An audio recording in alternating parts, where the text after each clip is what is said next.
Hey guys, Bill here from the Jeep Life Podcast, and I'm coming to you today to talk about some Fox air shocks. And we're in for a special treat because what I'm doing is I am rebuilding the Fox air shocks that go to Mr. Reaper over there. You see him over in the corner. I was borrowing a set of King coilovers from a buddy of mine, so we're going to be getting the shocks rebuilt. I rebuilt one already. I actually scratched up the tube of the shock body a little bit, but no biggie. I'm gonna paint that up again and it should be no big deal.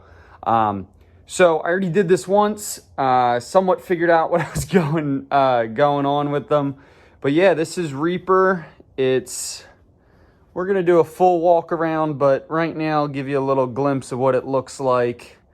Currently in the garage, and this is my home shop. So coming over to the workbench here, you got lots of different parts. Right now we have the Fox Racing rebuild kit for 2.0 shocks. This is for the air shocks and coilovers. This is the wiper seal that goes in the guide and also the oil seal. As you can see, they're in here. That needs to be replaced just to kind of rebuild them. I'm also putting in brand new shock oil. This is Fox Specialized JM92 Advanced Suspension Fluid. So this is the emulsion fluid. What happens is in the shock body, you're putting compressed nitrogen into the body with a mixture of this oil.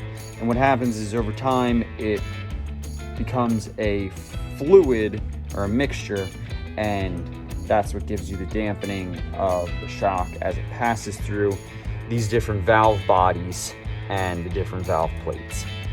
So I'm going to be using the Power Tank Shock Boss system right now, and this is a nitrogen tank, the 400 PSI regulator, and the Power Tank shock filler. That is the analog one, which is kind of a little bit important in this situation because with the analog, you can actually dial up the pressure a little bit easier on these. The digital take a little bit more time to respond, so it's a little harder to get an accurate response out of the digital. So I prefer to go with the analog. Right now, I'm going to be setting these shocks up for the factory settings, and then I'll be able to tune them afterwards. I had a little issue with them off-road where I was trying to tune them, and it basically, I lost the compression and the air that was in them and some of the fluid. I was messing around with them. That was kind of my own fault. But these things, they're pretty simple once you set them up and understand how they work. So let's dive right into the rebuild process. I'm going to try to do my best holding the camera and also working on the parts as well. So here we go. So first I'm going to start off by opening up the package of new seals. As I said, we're getting a outer seal that goes on the shock guide or the shaft guide, and then two inner seals, which is the oil seal and the cleaning seal, which goes around both the shafts. Make sure one obviously cleans it, and then the other one makes sure that the compression of the nitrogen and the oil stay inside the tube. So first we're going to open this up and take out these components, lay them out on, I prefer to work on clean paper towels or a clean towel just with some of these parts, because obviously there's seals and we don't want to damage them in any way. So obviously getting the knife out of the way. As I'm going to go through this process, I'm going to wipe down all the different valve plates, wipe down each piece. I also have some brake cleaner here just to clean off some of the residue and stuff like that. I don't want to be using the same old shock oil going back in. It was kind of quite nasty when I took this shock apart.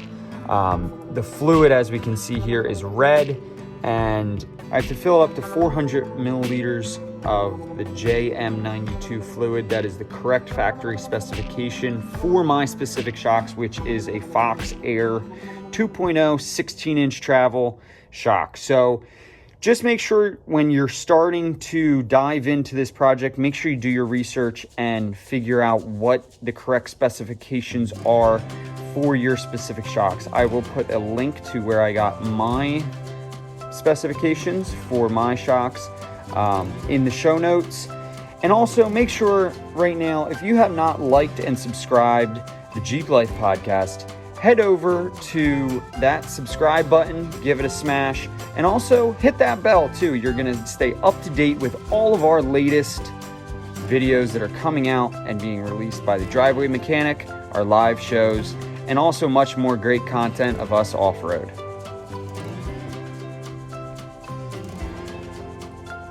All right, guys, so starting off this process, what I'm going to be doing is taking the seals out of this guide sleeve that goes in the end of the shock body.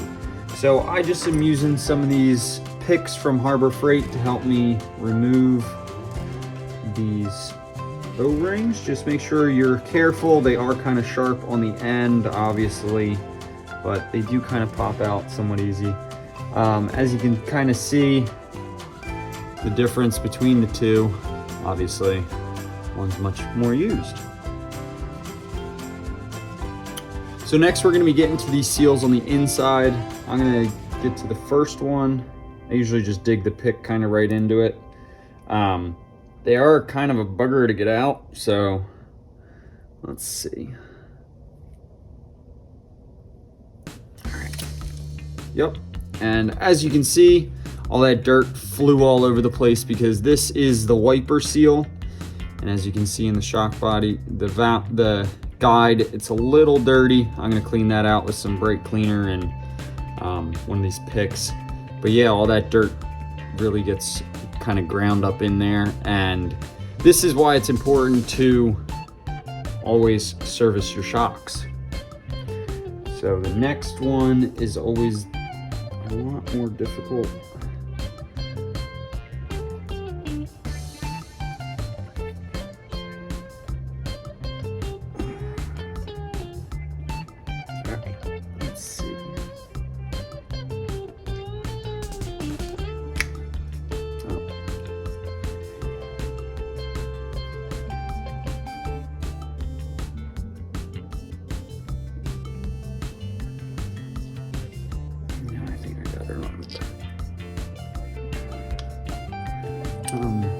Yeah, and that's all the oil. As you can see, it's really dirty. Not good to have dirty oil. All right, so as we can see, kind of the difference between the two: clean, new, old, dirty. Obviously, same with the. You can see there's discoloration of them too. It is important to get kind of the right seals and everything because, you know, Fox does design these pretty well. So as everything's out of it, I'm gonna start cleaning this up. Kind of sit back, relax, watch the video.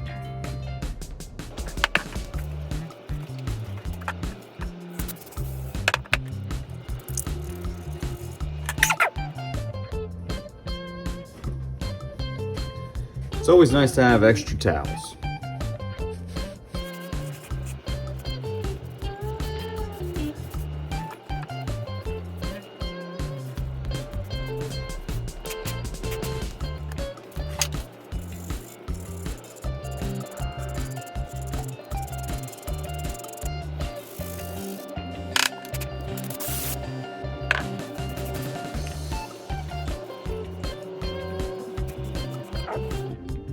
After we get the shaft guide all cleaned up a little bit better, I just took some wire brush to the end of it, made sure it scraped out the inside, tried to get all that grit and grime out. Used a little brake cleaner so it looks a little bit better. What we're gonna be doing is we're gonna insert the oil seal in first. Little tip, I'm gonna put a dab of the shock oil fluid on my finger, try to coat this seal to make it slide into this a little bit easier.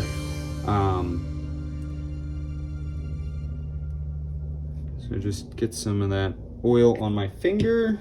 Put it on the outside of the seal, just like so.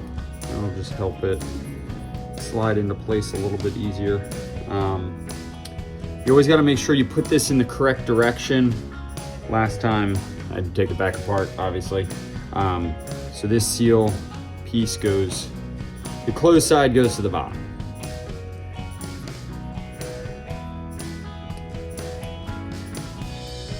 This is the fun part though. Let's see.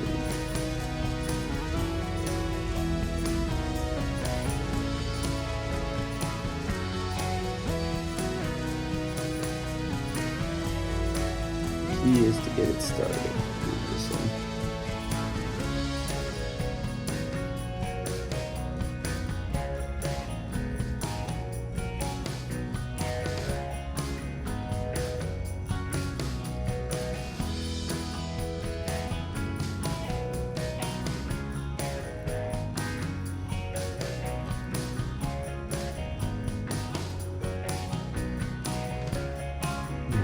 After you get it started, you can just basically pop it all the way in, all the way around.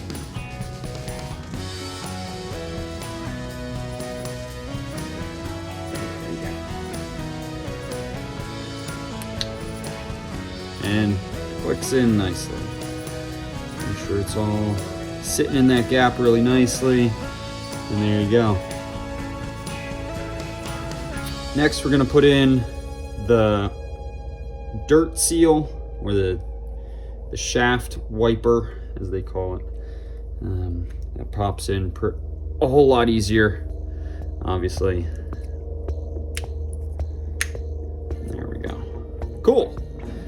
So now we got this guide almost back together. Now we got the valve, or the shock body seal next. And we're back together. Cool. Next, I'm just gonna wipe down all these parts a little bit better as I kind of put it back together. So I'm just gonna use some paper towels. I'm not using any solvent or anything on these parts, just because they're going back into the shock body. I don't want those solvents to be left over on these pieces. Obviously the spring goes on first, but make sure, pro tip, don't forget your crush O-ring that goes at the bottom, and then also the shock body cap that closes off the end of the shock body. That goes on next. Just wiping this off a bit, trying to get any residual oil off of it, obviously. Trying to make the least amount of contamination. That goes on first. And then this big washer, you want to make sure you put these back in the same way they came out. Just they wear in a certain way, and I think that's the best way to do it. So as you can see, there's a ring around here that you can see the spring obviously created. Next we have the actual valve plates. So I'm just gonna wipe off each one, trying to get any extra oil off of them, trying to clean out my fingers. We'll go on first.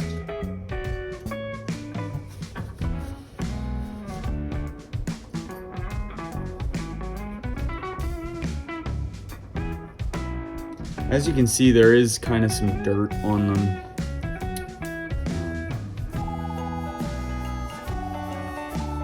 They do wear. There's a sleeve, there's a guide for the valve that also wears down. I got new ones of those, so I'm gonna put it all back together.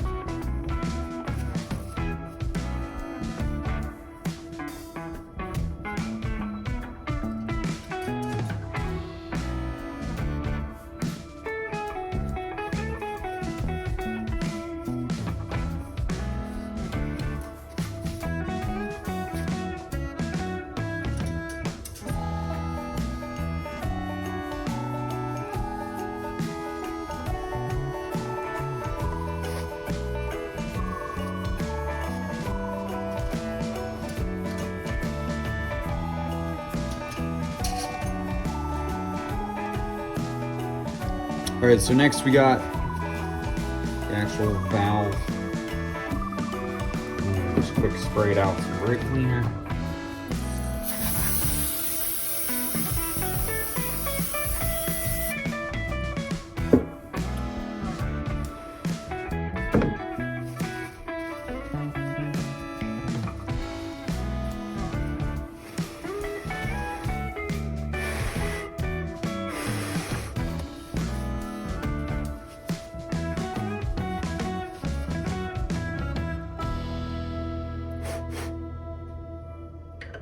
Also, these valves only go on one way, so you can see the imprint on the valve plates. You want to make sure that goes back on the same way.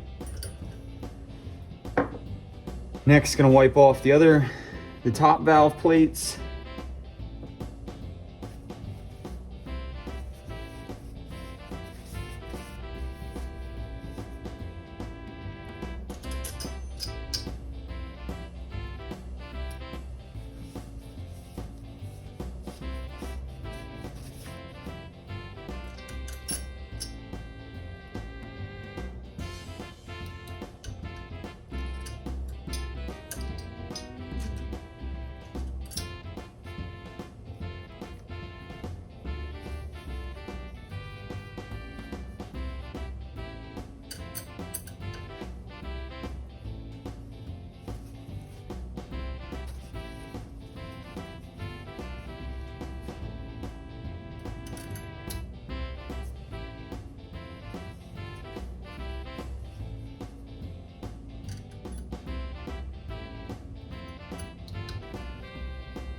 And the two top washers on the top of the stem.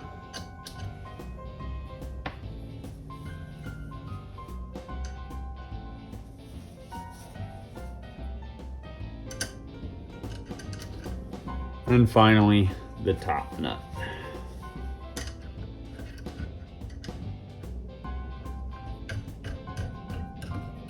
Now make sure you want to tighten this down pretty tight. Also make sure you check your factory's torque specifications.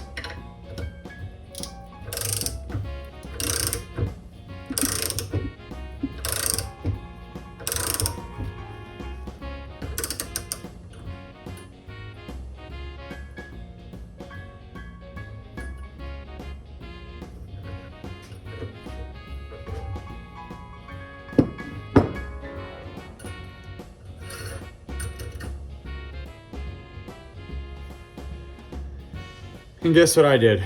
I forgot to put the valve guide on. All right, real quick, take it back apart.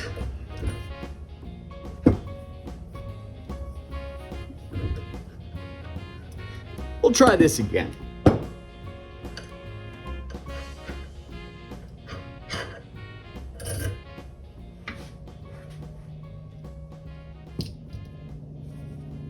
Valve. Going back on. Make sure you put it on the correct way as well. Dirt seal goes down. 1 and 2. Cool. So there we go. Now that's on. Now we can put up spring first.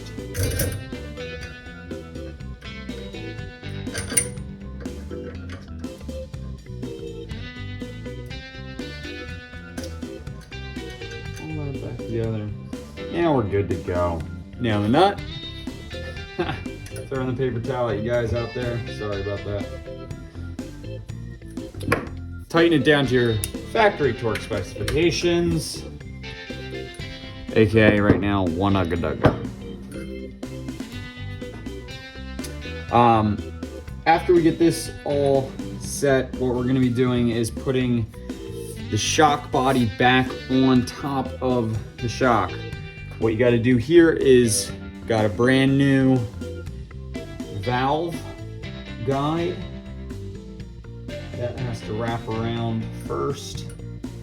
That goes around there. First, what I'm going to do though is once again take a little bit of fluid and try to lube up the inside of this shock body to make sure that it slides on just a little bit easier.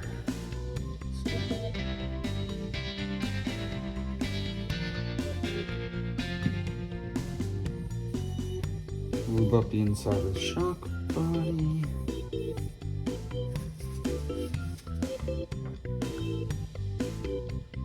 Seal around. Now this is where the tricky part comes in.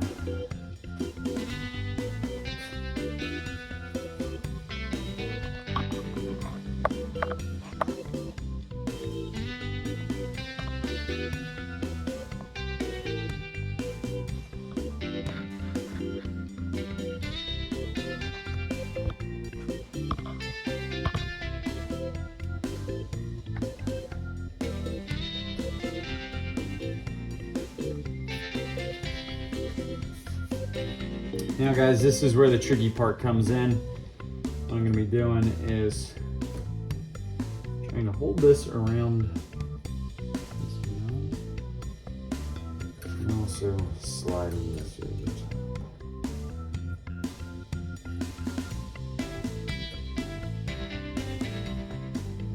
So can we get it? Yes, we did. Cool. Slide this down nice and gently. Bring the valve body up the valve guide. All right, now since we got it there,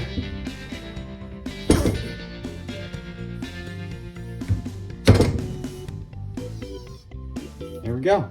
Back together somewhat. Next, we're gonna put in the snap ring that goes inside the shock body, and that's going to help prevent that shaft guide from popping out. So right now, gotta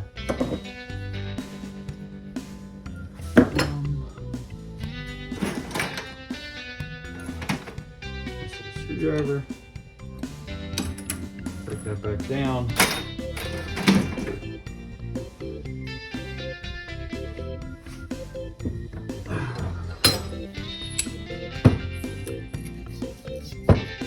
This is where we have to knock that piece back down into the body to insert our snap ring.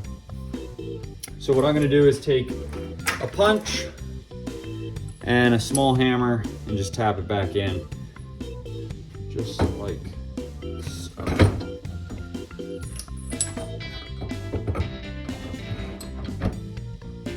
Another great tip is if you have a zip tie, put a zip tie around the shaft, and then you can use it to hold up that shock body cap really easily.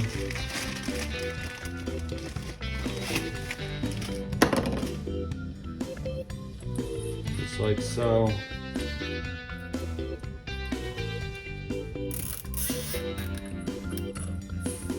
Cool. Now that's out of your way. You can tap that back into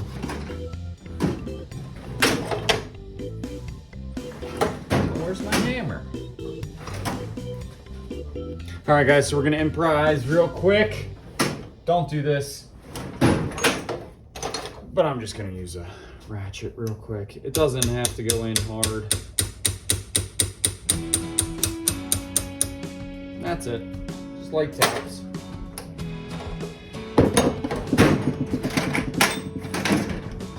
Next, the snap ring goes back around the shaft. Try not to scratch the shaft, obviously.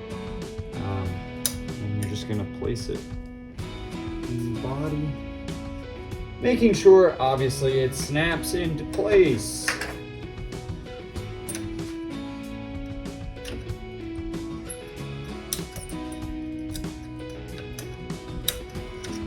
Like so.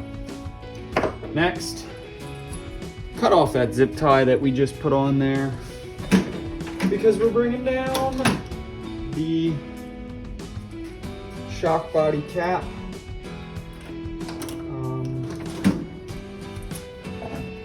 Just use a knife, make sure you do not scratch the shock shaft.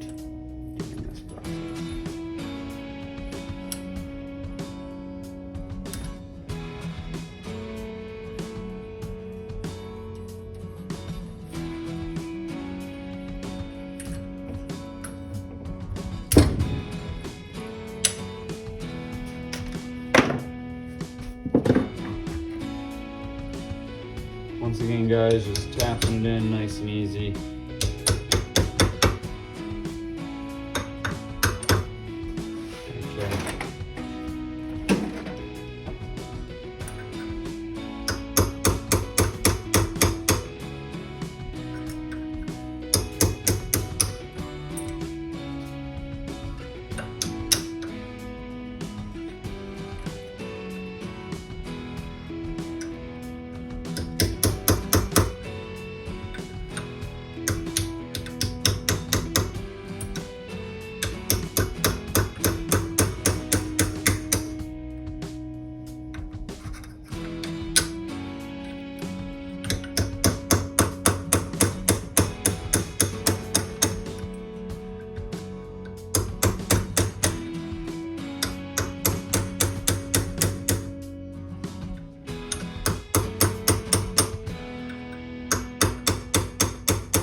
Cool, next what we're gonna do is fill it. Cool, but first we need to make sure we put that Schrader valve back in. So, and we need to put the fluid in it. So measure out 400 milliliters of fluid.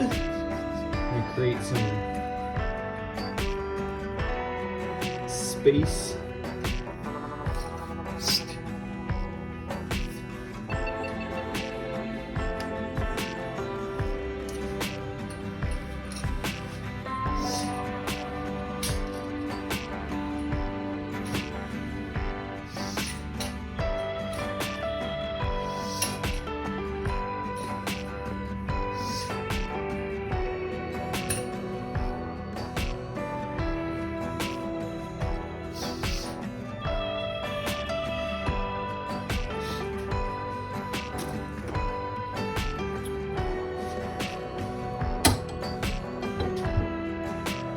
Let me tell you, this is the fun part.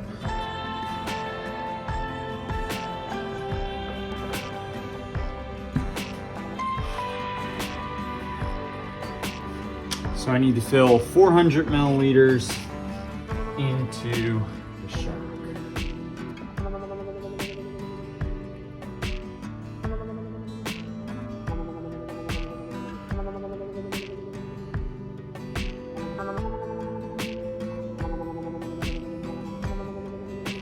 So I always pour about 1 milliliter more, just because some of it stays in the actual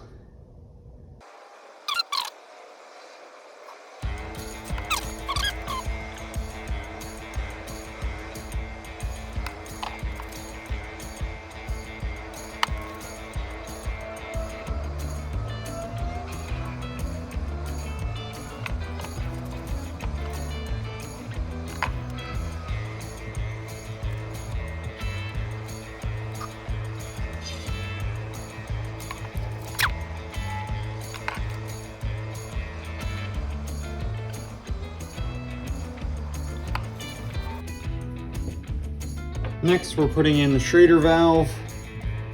That is right in. Now you're tightening this down.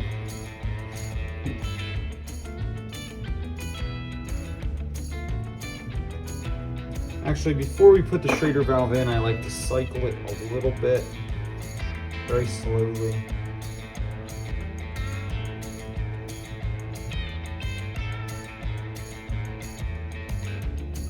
No oil should come out.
Next we use a 9/16.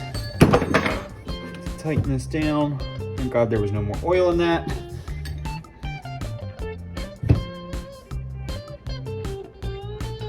Make sure it's extra tight. Then finally, we are going to pressurize it. Lots of fun. So I have the power tank nitrogen shock filling system set up over there. Currently, the regulator pressure is set at 275 psi. Tank is wide open. Yeah, so this is going to be a fun process. I've already done one.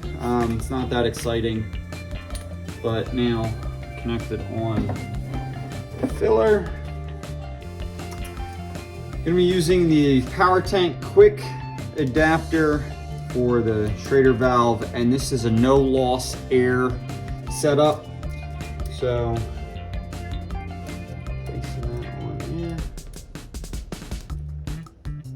I am filling these shocks to 200 psi. That's what they come from the factory. Afterwards, I can use this kit as well to adjust the pressure in them. So, good stuff.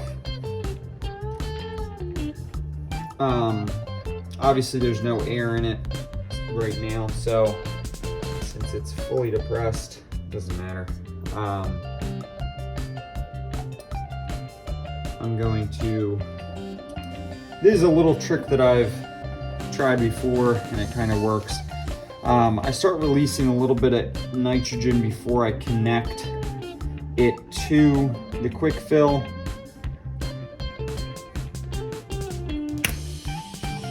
Just to get nitrogen flowing throughout this. As soon as I connect it, it's going to start expanding, obviously, because the pressure is going to start going up. Wait for it to plateau a little bit. And then you just make micro adjustments to get up to the 200 psi that I'm trying to achieve with this system. And very easily open it.